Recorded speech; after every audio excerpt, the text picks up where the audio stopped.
जय हिंद दोस्तों। तो कैसे हैं आप सब?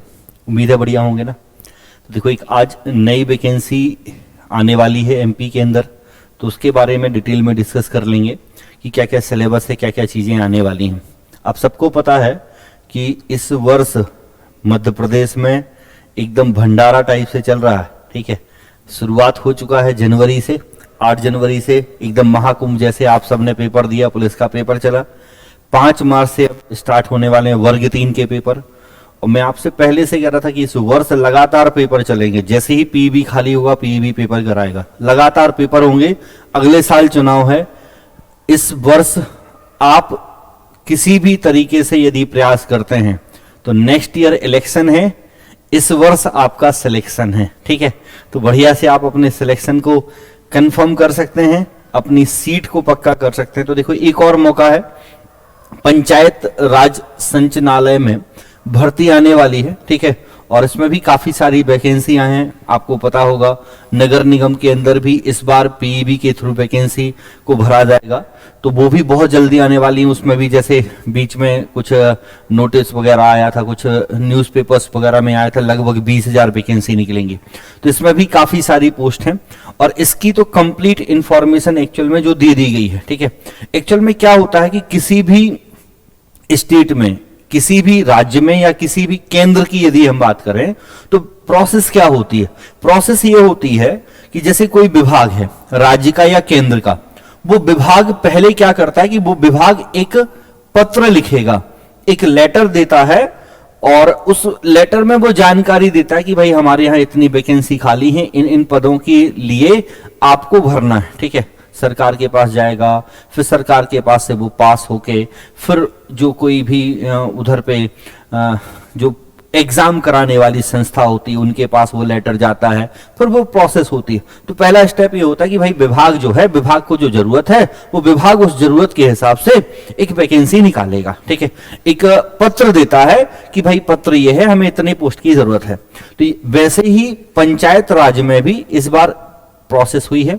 इसके पहले जो पंचायत राज वगैरह में या नगर निगम वगैरह में आप देखते थे कि संविदा तौर पे एडॉक के बेस पे भर लिए जाते थे, तो उसमें ज्यादातर यही होता था कि व्यवहारिक लोग आ जाते थे, आपसी व्यवहार वाले लोग ही होते, जुगाड़ वाले ना, उसमें कोई पेपर नहीं होता था। इस बार इसका पेपर हो रहा होगा और इसका पूरी इंफॉर्मेशन उन्होंने जो है वो यहां दे दी है। ठीक है, वो थोड़ा सा इसमें दिख नहीं रहा है, मोबाइल में अच्छे से दिख रहा है, तो मैं पीडीएफ डाल दूंगा तो आप इसमें मोबाइल में देख पाओगे। मैं सारी डेट वगैरह इस पे बता दूं ध्यान से पढ़ के। जैसे पहला जो लिखा है वो ये लिखा है कि विभागों द्वारा पीईबी को मांग पत्र भेजना। ठीक है, क्लियर? तो आपको हो सकता है कि ये वहां इसमें वीडियो में दिख भी रहा हो। ये कई बार क्या हो जाता है कि वीडियो में पीपीटी अच्छी दिख रही होती है, सामने से देखो तो अच्छी नहीं दिख रही होती, तो वीडियो में अच्छी दिख रही होगी। जैसे अभी ये मोबाइल में मैं देख रहा हूं तो मोबाइल में मुझे अच्छा दिख रहा है, तो मैं मोबाइल में देख के पढ़ते जा रहा हूं। ये सारा जो पहला पॉइंट लिखा है कि विभागों द्वारा पीईबी को मांग पत्र भेजना, पहली प्रोसेस जो होती है भाई, विभाग ने पीईबी को मांग पत्र भेजा, 28 फरवरी को ये हुआ। ठीक है, उसके बाद फिर लिखा है कि पीईबी द्वारा विज्ञापन का प्रकाशन, ये 30 अप्रैल को आएगा। तो ये पीईबी आपको पता है ना इस बार कि पीईबी का नाम भी बदल गया है और पीईबी बड़ा स्पीड में काम कर रहा है। आप देख रहे हैं एकदम फुल स्पीड में चल रहा है पीईबी, क्योंकि पीईबी को भी पता है, ऊपर से डंडा है कि भैया आपको अगले साल इलेक्शन है, आपको इस साल में कराना है। तो एकदम पीईबी गति में चल रहा है, 100, 150, 500 की स्पीड में, बिल्कुल नहीं रुक रहा है। तो आप देखो, पीईबी ने पुलिस का पेपर हुआ, 17 तारीख को पेपर खत्म, 18 तारीख को आंसर की दे दी। ऐसा कभी पीईबी ने किया है? नहीं किया। तो एकदम पहले बार ऐसा हुआ होगा कि पीईबी ने सारी डेट दे दी कि 30 अप्रैल को पीईबी विज्ञापन निकालेगा। ठीक है, परीक्षा का जो आयोजन होगा, ये तीसरा पॉइंट लिखा है कि परीक्षा का आयोजन 30 जून को होगा। 30 जून को भाई परीक्षा है, 30 अप्रैल को नोटिफिकेशन आने वाला है। ये बड़ा इंपॉर्टेंट है कि 30 अप्रैल को नोटिफिकेशन आ जाएगा। आपको पता है फरवरी खत्म, मार्च चालू, मार्च चल रहा है, अप्रैल में आपको नोटिफिकेशन आ जाएगा। 30 जून को पेपर है, मतलब आपके पास मार्च, अप्रैल, ठीक है, और मई और जून दिख रहा होगा। तो आप देखें जनवरी फरवरी निकल चुका है, मार्च अप्रैल मई जून ये आपके पास है और आपको 30 जून को उनको पेपर कराना है। ठीक है, तो फरवरी आपका निकल ही चुका है, मार्च, अप्रैल, मई और जून, तो 4 महीने हैं। इन 4 महीने के अंदर बम्पर वैकेंसी आपको मिलेगी। और इन 4-5 महीने में देखो, मैंने आपसे बार बार आप लोग जुड़े हो, मैं बोल रहा हूं कि 5-6 महीने में 5-6 महीने में 5-6 महीने में बहुत सारे पेपर देने हैं और आखिरी में देखना इकट्ठे बहुत सारे पेपर पढ़ेंगे। ठीक है, तो अभी हालांकि हम इसकी बात करते हैं तो ये होगा। इसके बाद इन्होंने एक और डेट दे दी कि भाई परीक्षा का जो परिणाम है हम परिणाम भी दे देंगे। इन्होंने दिया है कि परीक्षा का परिणाम जो है वो हम 30 सितंबर को परिणाम भी दे देंगे। और फिर उन्होंने बोला कि विभाग जो है वो नियुक्ति भी कर देंगे। विभाग नियुक्ति, आप देख रहे हो ना, एकदम शक्तिमान की स्पीड में काम कर रहे हैं। विभाग 31 दिसंबर तक नियुक्ति, मतलब ऊपर से ऑर्डर आया होगा कि साल के अंत तक नियुक्ति चाहिए, नहीं तो अगली बार चुनाव के क्या होगा, चुनाव में तो हार जाएंगे। तो साल के लास्ट तक नियुक्ति होगी। तो 28-30 अप्रैल को आपको नोटिफिकेशन आएगा, 30 जून को आपका पेपर होना है, परिणाम आएगा 30 सितंबर को, विभाग नियुक्ति कर देगी 31 दिसंबर को। तो देखो ये सारा टाइम टेबल दे दिया। अब आप जो भी पढ़ना चाहें लग जाएं, अगले 4-5 महीने हैं, आपको उसमें जो भी चीजें जरूरी हैं आप उनको कर सकते हैं। कोई भी पेपर है 4-5 महीने एटलीस्ट लगते ही हैं आपको एक बार सिलेबस को ढंग से पढ़ने में। तो ये तो जानकारी आपको समझ आ गई, इतना क्लियर है। बाकी मैं इसमें डिटेल में जो होगा मैं डाल दूंगा तो आप उसको पढ़ लोगे, डिटेल में जो होगा तो मैं डाल दूंगा तो आप उसको पढ़ लोगे। ठीक है, अब इसमें जो वैकेंसी है वो वैकेंसी किस किस में आनी है ये भी हम देख लें। तो देखो इसमें लिखा हुआ है, यहां पर यदि देखें तो विषय लिखा हुआ है बैकलॉग पदों की जानकारी तथा जिला एवं राज्य संवर्ग के सहायक ग्रेड 3 स्टेनो टाइपिस्ट एवं शीघ्र लेखक वर्ग 3, ये लिखा हुआ है, आपको दिख रहा होगा। तो बहुत अच्छे से आप, मैं टेलीग्राम ग्रुप पे आप जुड़े हैं तो वहां ये नोटिस भी डाल दूंगा। तो बैकलॉग पदों की जानकारी तथा जिला एवं राज्य संवर्ग के सहायक ग्रेड 3 स्टेनोटाइपिस्ट एवं शीघ्र लेखक वर्ग 3 के रिक्त पदों की पूर्ति प्रोफेशनल एग्जामिनेशन बोर्ड द्वारा केंद्रीकृत रूप से किए जाने के संबंध में। तो आपको पता है कि भाई कौन कौन सी आनी है, टाइपिस्ट आना है, सहायक शीघ्र लेखक वर्ग 3 आनी है, मतलब स्टेनो आपका होना चाहिए, स्टेनो होना चाहिए। यदि शीघ्र लेखक वर्ग 3 के लिए तो भाई उसमें स्टेनो होगा, टाइपिस्ट है तो उसमें टाइपिंग टेस्ट होना चाहिए। तो कंफर्म है कि सीपीसीटी मांगेगा, सीपीसीटी मांगेगा। और जो शीघ्र लेखक वर्ग 3 के लिए तो उसके लिए आपको स्टेनो मांगा जाएगा। और उसके अलावा जो सहायक ग्रेड 3 है तो सहायक ग्रेड 3 में सीपीसीटी भी मांग सकता है, और नहीं तो कंप्यूटर का हो सकता है, कोई डिप्लोमा मांगे, पीजीडीसीए, डीसीए वगैरह कोई मांगेगा। ठीक है, तो ये सारा रहेगा। क्वालिफिकेशंस के बारे में बहुत ज्यादा डिटेल में अभी इसमें नहीं बताया है, बहुत ज्यादा डिटेल में क्वालिफिकेशन अभी नहीं बताया है। ठीक है, बस ये सारा टाइम टेबल दे दिया है उन्होंने, ये सारी बातें दे दी है। अब योग्यता वगैरह उन्होंने अभी नहीं बताई है, सिलेबस उन्होंने नहीं बताया है, एग्जाम डेट उन्होंने कंफर्म कर दी है। अब योग्यता जनरली आप देखो तो सभी पेपर में ग्रेजुएशन तो जरूरी होते ही है, तो ग्रेजुएशन होगा। इसके अलावा शीघ्र लेखक की यदि बात करें तो भाई शीघ्र लेखक में तो कंफर्म सी बात है कि स्टेनो मांगेगा, शीघ्र लेखक में स्टेनो मांगेगा। सीपीसीटी है तो 4 महीने में आप सीपीसीटी भी कर सकते हो, टाइपिंग टेस्ट आपका होगा। तो ये बेसिक योग्यताएं जो होंगी वो यही योग्यताएं होनी चाहिए जो बाकी के सारे एग्जाम में होती हैं। अब बात करते हैं देखो सिलेबस की। सिलेबस इन्होंने कोई दिया नहीं है, लेकिन पेपर यदि पीईबी कराएगा तो पीईबी के वही सिलेबस है कॉमन से। पीबी आप देखो, आपको पता है कि एसआई भी आने वाला है, आपको पता है पटवारी भी आने वाला है, आपको पता है फॉरेस्ट भी आने वाला है। ठीक है, आपको पता है फॉरेस्ट भी आने वाला है। और साथ में हम बात कर लेते हैं इसकी भी कि भाई यदि ये आता है तो पंचायती राज जो है इसमें संचालनालय में, पंचायत राज में इसमें कौन कौन सी होंगी। अब देखो पंचायती राज का पेपर है तो हो सकता है कि पंचायती राज जो पटवारी में आपका सब्जेक्ट आता है, पंचायत राज संचालनालय है तो पंचायत से संबंधित कुछ चीजें पूछे वो भी आपको पढ़ना पड़ सकता है। तो ऐसी भी चीजें हो सकती हैं कि हो जाए। ठीक है, ऐसा भी हो सकता है तो उसको भी आप पढ़ोगे। तो सिलेबस की मैं बात कर रहा हूं, जैसे मैं बात करूं सबसे पहले एक कॉमन सा सब्जेक्ट है मैथ्स।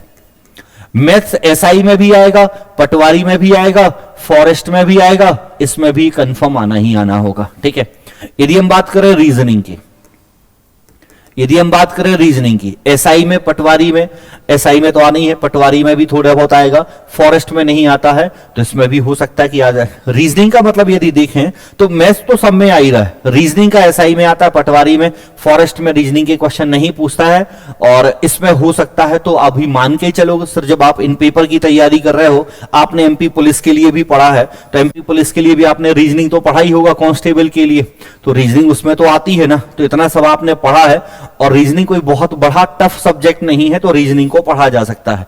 इसके अलावा यदि हम देखें तो कॉमन सा सब्जेक्ट जो होता है वो हिंदी, ठीक है। हिंदी आपको पता है कि हिंदी एसआई में भी पूछता है, पटवारी में भी पूछेगा, फॉरेस्ट में भी पूछेगा, तो आप मान के चल सकते हैं कि भाई हिंदी भी हो सकता आ जाए। इसके अलावा यदि हम बात करें इंग्लिश की, इंग्लिश आपको पता है कि इंग्लिश एसआई में आएगा, फॉरेस्ट में आएगा, तो इंग्लिश को अभी हम कंफर्म नहीं कह सकते, हो सकता है कि इंग्लिश पूछ लिया जाए, हो सकता है कि इंग्लिश ना पूछे। इसके अलावा एमपीजी के, तो एमपीजी के तो श्योर है कि एमपीजी के से तो क्वेश्चन पूछता ही पूछता है, एमपीजी के सभी में आ ही रहा।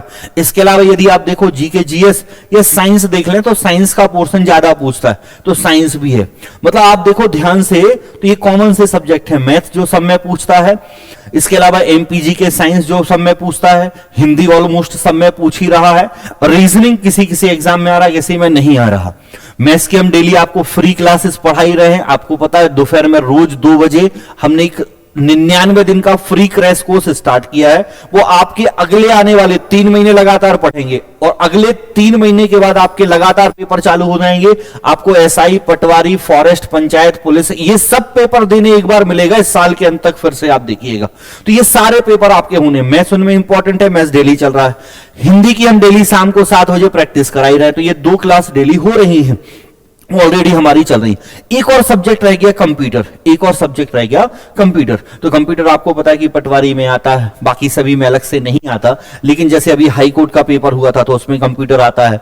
यहां यदि हम बात करें तो हो सकता है टाइपिंग से रिलेटेड चीजें हैं तो कंप्यूटर भी आपका पूछा जाए। तो कुछ कॉमन से सब्जेक्ट हैं जिनसे पूछेगा, तो कोई सब्जेक्ट तो आप लगभग इसमें से यदि देखा जाए तो ऑलरेडी बहुत सारे सब्जेक्ट पढ़ ही रहे हैं। आपको एमपीएसआई, पटवारी ये सारे देने हैं, तो आप सभी सब्जेक्ट को अच्छे से पढ़ना चालू कर दो। सारे पेपर आपको देने होंगे, आप जिसके लिए भी एलिजिबल हैं आप उस हिसाब से बढ़िया से तैयारी चालू कर दो। ये मान के चलो कि अगला 5-6 महीने, ये 5-6 महीने आपके जीवन के बड़े इंपॉर्टेंट महीने हैं। इन 5-6 महीने में यदि आपने पढ़ लिया, ये 5-6 महीने आपने अपने लिए दे दिए, 5-6 महीने बस आप अपने लिए ले दो। 5-6 महीने कुछ और मत सोचो, केवल यही सोचो कि हम पढ़ें कैसे, क्या क्या पढ़ें, कैसे पढ़ना है, स्ट्रेटेजी क्या होगी, कहां से पढ़ना है, कंटेंट क्या होगा। बस ध्यान ये रखना कि कंटेंट अच्छा होना चाहिए। जैसे पुलिस में धोखा हो गया, वैसे धोखा ना हो कि इधर उधर कहीं भी हमने पढ़ लिया और उन्होंने 20-30 घंटे में हमें सिलेबस पढ़ा दिया, पेपर जब देने गए तो कुछ नहीं आया। तो ऐसा नहीं होना चाहिए। तो बढ़िया कंटेंट आपके पास हो, जहां कहीं भी आप पढ़ रहे हो वहां कंटेंट जरूर चेक कर लेना, ठीक है। जैसे मैंने आपको मैथ्स पढ़ाया, जितने भी बच्चे जुड़े हैं मेरे से उन सबको पता है कि सर इस बार एमपी पुलिस में मैथ्स क्वेश्चन छपे के छपे आए हैं। हर शिफ्ट में 4-5 क्वेश्चन सीधे सीधे संख्या ऑप्शन के साथ छप कर आए हैं जो मैंने पढ़ाया। एमपीजी के साइंस में भी जो ऐसा हुआ तो सभी में ऐसा ही है, क्योंकि हम मेहनत कर रहे हैं दिन रात। आप सबको पता है मैंने एमपी पुलिस के समय 15-15, 14, 16 घंटा रात में 12 बजे तक पढ़ाया, और कोई वैकेंसी होगी फिर से पढ़ाएंगे, आखिरी समय तक आपके साथ रहेंगे, बस आपको पढ़ना है। तो आप मेरे साथ चाहें तो मेरे एप्लीकेशन पर जुड़ सकते हैं। फ्री क्लासेस ऑलरेडी डेली चली रही हैं। फ्री क्लासेस आपकी मैथ्स की अभी चल रही है, हिंदी चल रही है, रीजनिंग और पंचायती राज अगले सप्ताह से चालू होने वाला है। बाकी एप्लीकेशन पर आपको कंप्लीट कोर्स मिल जाएंगे, तो आप एप्लीकेशन पर भी चाहो तो आप जुड़ सकते हो। इससे रिलेटेड जो कोर्स हैं वो भी हमने अभी स्टार्ट किया, अभी नया बैच हमने स्टार्ट किया है। स्पेशल मैथ्स रीजनिंग का भी बैच आपको मिल जाएगा, तो आप कोई भी बैच चाहे एप्लीकेशन पर जुड़ सकते हैं। बाकी फ्री क्लासेस तो यूट्यूब पर चल ही रही है, तो आप वहां भी जुड़ सकते हो। बस ये है कि 5-6 महीने जी जान लगा दो, ठीक है। 5-6 महीने एकदम जी जान लगा दो। इस 5-6 महीने में कुछ और मत सोचो, ये 5-6 महीने आखिरी हैं। ये 6 महीने एक बार अपने लिए संघर्ष कर लो, अपने माता पिता, अपने घर परिवार के लिए। उसके बाद जीवन भर आपके हिसाब से आप चीजें कर पाओगे। और यदि इस 6 महीने में आपने मेहनत नहीं की तो जो मेहनत नहीं करता उसको बस वही मिलता है जो मेहनत करने वाले छोड़ के चले जाते हैं। तो आपको कुछ बचा हुआ दान में मिलेगा, उससे आप जीवन गुजारोगे कि आप मेहनत करके चीजों को अपने लिए छीन लोगे। तो आपके ऊपर है, तो बढ़िया से पढ़ें। ये वैकेंसीज हैं, देखो ये तो है, ठीक है, नोटिफिकेशन आने वाला है। ये कंफर्म है कि एसआई भी आएगा, पटवारी भी आएगा। और आप यदि सोच रहे हैं कि नोटिफिकेशन का इंतजार कर रहे हो तो भाई 2 महीने नोटिफिकेशन, 2 महीने बाद पेपर होता है। 2 महीने में कोई पेपर निकलता नहीं है। तो आपको आज से पढ़ना होगा, अभी से पढ़ना होगा। और ऐसे बहुत सारे बच्चे हैं जो ये सब पेपर देंगे और जो लगातार पढ़ रहे हैं। तो ऐसे बहुत से बच्चे होंगे जो ये सब पेपर निकालेंगे, पता है। तो आपको कंपटीशन बहुत है। एसआई की देखना, मुश्किल से 1000-1200 वैकेंसी आएंगी, 6-7 लाख से कम फॉर्म डलने वाले नहीं है। ऐसे ही पटवारी में होगा, ऐसे ही फॉरेस्ट में होगा। तो बढ़िया से लग जाओ, एकदम जी जान लगा दो, जो कुछ भी हो सके, साम दाम दंड भेद, बस केवल एक काम होना चाहिए, पढ़ाई। तो पढ़ाई पे लग जाओ, सुबह से शाम तक, रात तक पढ़ो, अच्छे से स्ट्रेटजी बना के पढ़ो, बढ़िया कंटेंट के साथ पढ़ो, अपडेटेड पढ़ो, नया कंटेंट पढ़ो, नए तरीके से चीजों को देखो, ताकि इस बार सिलेक्शन हो। ठीक है, तो बाकी क्लासेस डेली हो रही हैं, आप उन क्लासेस में जुड़ सकते हो मेरे साथ। और इसके अलावा कुछ और जानकारी आपको चाहिए तो कमेंट में आप पूछ सकते हो, कमेंट में वो जानकारी मैं आपको दे दूंगा। बाकी कोई भी वैकेंसी आएगी तो मैं अपडेट आपको करता रहूंगा। ठीक है, मिलते हैं अगले वीडियो में, तब तक के लिए सभी के लिए all the best, thank you.